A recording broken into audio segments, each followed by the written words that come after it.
Hi, everybody. Welcome back to another episode of Dr. Fantastic Interviews, the show that brings you great new technologies and information that will help improve your mind, your body, or the planet. And today I have my good friend Mel, who has got technology that will pretty much save the planet. Right, Mel?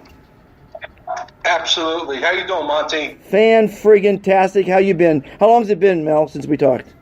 Since we met? Oh, my God. We've known each other for over 20 years.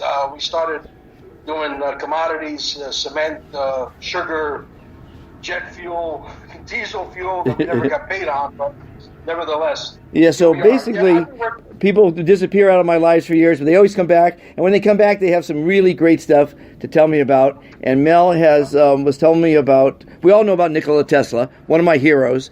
I don't know if you know it, Mel, but when he sold his first big invention, first thing he did was he moved into the Waldorf Astoria in New York, and so that way it allowed him to rub shoulders with the Vanderbilts and all the big names in money, and that's what inventors like, money, so they could see their inventions come true. Unfortunately, the people that he was rubbing shoulders with were all heavily invested in petrol, and so they would never want his technology to come and make their petrol, the black oil that comes out of the ground, obsolete. Yeah. Well, he had lots of technologies.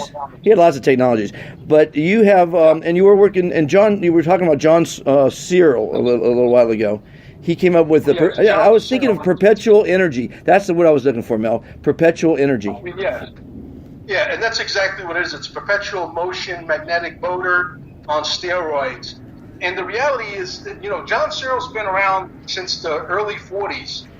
Long story short, he says that he's had these vivid dreams of technology that was given to him in these real life dreams, and I really interpret that as maybe something else. Maybe he got abducted by some little green men and women up there, and they gave him the technology. He didn't know how to really explain the whole thing, but lo and behold, he actually built what he saw in his dreams, as he likes to say, and what happened is, you fast forward a few years after the technology was given to him, and he actually demonstrated it for one of his landlords. And he put the darn thing on the kitchen table, and the thing was actually working to the point where it actually started to hover above the table itself. It created sort of like ice, like when you open up an old-fashioned freezer, that type of ice around it, and it literally shot through the roof, and it shot into outer space. That's a true story. And never to be seen again. So because he didn't know what the hell he built, did not know how to contain the energy. Fast forward a few more years down the road, the powers that be, the people that run the utilities or whatever, they realized that this guy John Searle hasn't paid an electric bill in years. So they went to go visit him. They confiscate the machine that was producing him the energy for free for years, and they brought him to court. And if it wasn't for the judge to understand that John Searle was the most clever person in the room, John Searle probably would have went to jail. And there's dozens of stories like that about John Searle. It's one of the most intriguing ones, Right. So now a gentleman by the name of Paul Brown, a very famous inventor, is the only guy we know of that our CEO of the John Searle Spintronics Motor Company was actually working with Paul Brown. Paul Brown was the only inventor that was able to take the John Searle magnetic motor and actually make it better, believe it or not. So we have that exact recipe, meaning Paul Brown's recipe. We have on board with us a gentleman by the name of Joe Stupak, which is the who's who of the who's who of the who's who when it comes to magnetic science. Okay. Correct? And so he's one of the guys that's on board with us to help us reverse engineer once we have secured the funding. Plus we have a $500 million magnetics company out of Germany who is also on board with us once we secure the funding. Once you own the technology, you'll have to literally put it on your will because it's going to outlive you and the next 29 or perhaps 129 generations to come. The technology can be used for multiple applications. What do I mean by that? With enough machine, yes, Fukushima disaster. You heard right. You're breaking up a little bit. Are you moving around? What's that? You're breaking up a little bit, Mel. Are you moving around? I'm not. Okay, I don't know why you're breaking up. Go ahead. Okay, so with enough machines, you can actually clean up the Fukushima disaster. With enough machines, you can put them in, cargo ships. You can put them in yachts. You can put them in cars.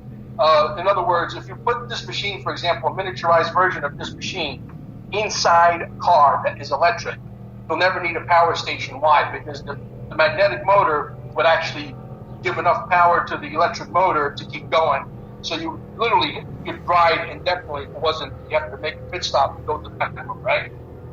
Yeah, as you know, I deal with a lot of yachts, and I had a gentleman just recently, and he's one of those crazy inventors that's so paranoid about everything. But I have an empty yacht that we're looking to power, and he's just nuts. I mean, this guy's nuts. So how much would it take, how many of these machines to power a 57-foot motor yacht? Well, that's a little bit out of my pay grade because I'm not an engineer. I'm an ex-pizza guy who happens to be a good salesman. And right now, today, I don't do pizzas. I do energy. I'm in the energy business. We do gas and electric. Right. But I'm sure that an engineer could crack out his calculator, and based on the size of your boat, within maybe an hour or two, will tell you exactly the system you need. Okay. Yeah. Good. So that's pretty much it. And to be funny, to be quite upfront with you, it's funny you say that because my end game would be to build a catamaran, but without the sails, where I could drive the darn thing from my iPad while I'm sitting in my master bedroom inside the catamaran, and be able to do it, without having to depend on the wind or the sun to shine and all that good bullshit. Right. So. Yeah, it's pretty exciting stuff. So what's the biggest output the machine can do? I mean, is it for homes? Is it for factories? I mean, how big can the machines be? Yeah, well, depending on, 15,000 kW unit, for example, that will run the average middle income home is not going to be much bigger than maybe half the size of, say, a central air conditioning unit. Actually smaller than that, maybe 1/3 the size. And you can put it in your basement. You'll be able to put it in your attic. It doesn't make barely any noise. It emits positive ions, which means it's healthy for you to be around it. So it's got some good health implications as far as not just producing energy. Like I said earlier, you would have to leave it on your will because it's going to outlive many, many, many generations to come. Some people may argue that, after 100 years, that the magnetics will lose about 5% of its energy. That's true, so you compensate by ordering a bigger unit to compensate that for 100 years down the road. Right. You understand? Yeah. So, there's a lot of stuff out there that there is a race to free energy technology. Will Searle be the one that wins the race? I hope so. I've been at this for about 9-10 years with a gentleman by the name of Bradley Lockerman, who was an actor. I don't know if he likes me saying that. He's not too fond of actors these days. He was on, somebody actually told me, I was friends with him for 6 years. He goes, that guy you talked to, Bradley Lockerman, he was one of the main stars on General Hospital and some other sitcom, some other, not sitcom, but other soap opera. And to be quite honest with you, I'm not a big soap opera guy, so I didn't even know that I was talking to a guy that was a big Hollywood wig. I knew he had something to do with the industry, but I never knew that he was an actor. Right. So Bradley's involved with it. There's a gentleman by the name of, what's his name, Kurt Miller, who was a retired Delta pilot, who's thrown a lot of money, of his own money at it himself. But, this kind of thing needs at least $25-30 million to get off the ground properly. You know what I mean? And that's the first round. The second round is more like, maybe... As long as you have a working prototype, that money's not a problem. Well, yeah, we don't have a working prototype. We had working prototypes that got confiscated by governments because the governments love us, don't they? Yeah. And so they don't want this technology to get out because it upsets the status quo. Right. So with that said, you know the rest of the story. How long will it take us to get to back up to prototype stage with guys like Joe Stupek and this other company over in Germany? With enough funding, I can tell you within 12 to 18 months, we will have undoubtedly a unit that we can demonstrate to the world, and then all the naysayers and all the skeptics can go, where, right? Go scratch, because at the end of the day, it's only mathematics. It works or it doesn't work. We know that people like Joe Stupek, who is, by the way, endorsed by NASA, who's worked for NASA, would not even remotely getting involved with this type of technology if it was hogwash. Well, you can send me something, right? You have my email. Oh, I can send you a lot of stuff. I can keep you busy for days and weeks. Well, let's keep it simple to start, because my guy with the money is over in the Philippines. Oh, okay. How much money does he have? Billions. Okay, well, then for him to write a check for 25, 30 million initially would be nothing. See, where this gets well, it's never nothing. You have to have proof, though. That's all. It's all you need to have, Of course. But the people behind it, the credibility and the documentation we have is overwhelming. There is, we have proof. Well, he's pretty much up on all the perpetual energy machines, so it'll be right in his alley. Whatever you present. Sure. Yeah, absolutely. But if you go to YouTube and put in John Searle, spelled S. No, I've seen. I know who you're talking about. I've seen his videos on him. The guy. Yeah, but unfortunately, he died not too long ago, about 2-3 months ago. They just called me about a month and a half, said, "Hey, John Searle's passed away." I was hoping, we were really pushing to try and get the technology off the ground, or at least for him to be able to see his technology come to fruition, but that never happened, unfortunately. But incredible guy. He was on my Skype. We talked many, many, many times. Just an incredible individual. One of the people that can literally change the fabric of the earth. We got so many diabolical governments out there that will. Well, it's not the governments. It's the 13 richest families in the world that control the governments and all the money. Exactly, and that's the problem. The Bilderbergers, the Rothschilds, and so on. And the story. And these guys are worth trillions of dollars, but they're not on the Forbes top 200 richest list, which is unbelievable. And they do control the world, and they control everything in the world. So but we have to move towards this kind of technology, and it's a grind. We know it's not going to be very simple, very easy. And I told these guys, the only way, I always say jokingly, there's 3 ways to do things: the right way, the wrong way, and the way that I do it. And the reality of the facts are this: that when you have this technology, you have to have multiple teams around the world. That if they come to kill team number 1, team number 2 can run with it, team number 3, and so on, where it will discourage the men in black, or call them whatever you want, they do exist, to come and kill you. You understand? Oh, I understand. I know what's going on. So if they know that there's multiple teams around the world that are willing to run with the technology, and they have the secret sauce recipe, and they come kill team number 1, but they don't know where team number 2, 3, 4, 5, and team number 56 are located, then it defeats the purpose of coming to kill team number 1. Does that make sense? Mm-hmm. So that's the way I would do it, and that's the way I highly recommending to the guys that have a lot more power than me. I'm just a little peon in the company. I'm just a guy that's trying to procure the investment. And we're close, and we've been close many times. And we have a group out of the North Carolinas that we're not at liberty to talk about who they are.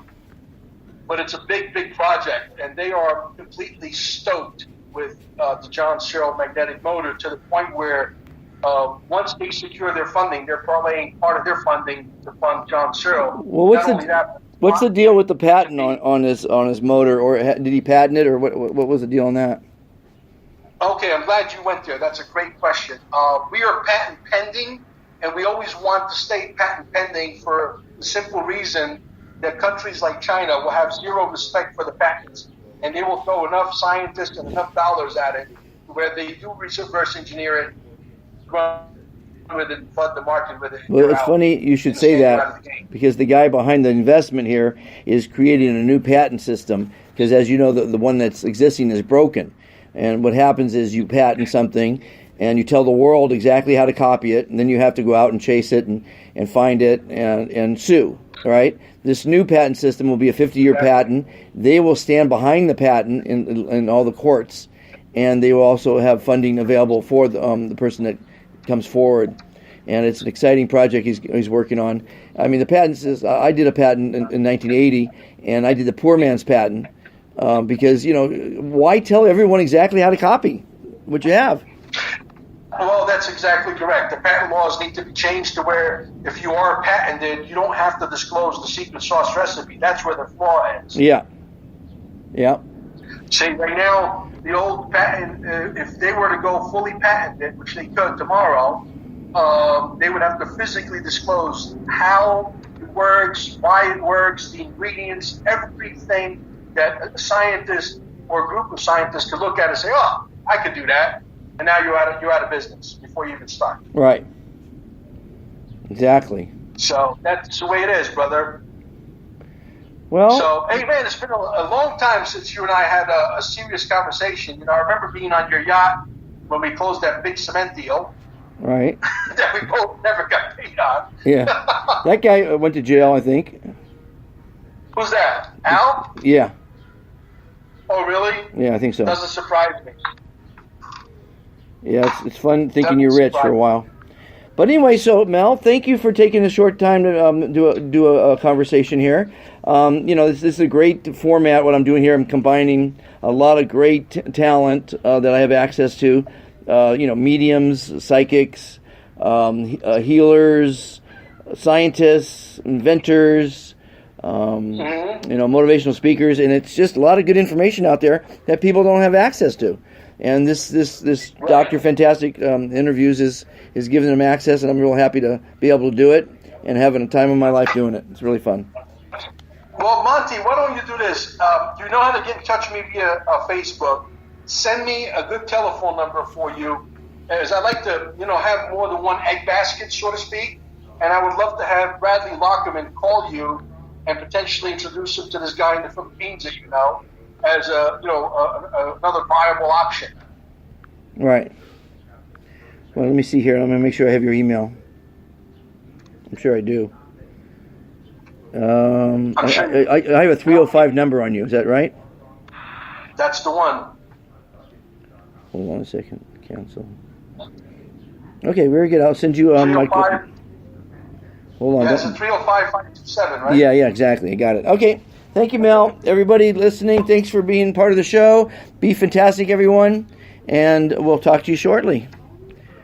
Thank you. It was fantastic reuniting with you, Monty. Okay, we're off the air. Well, I think we're off the air. Hold on a second.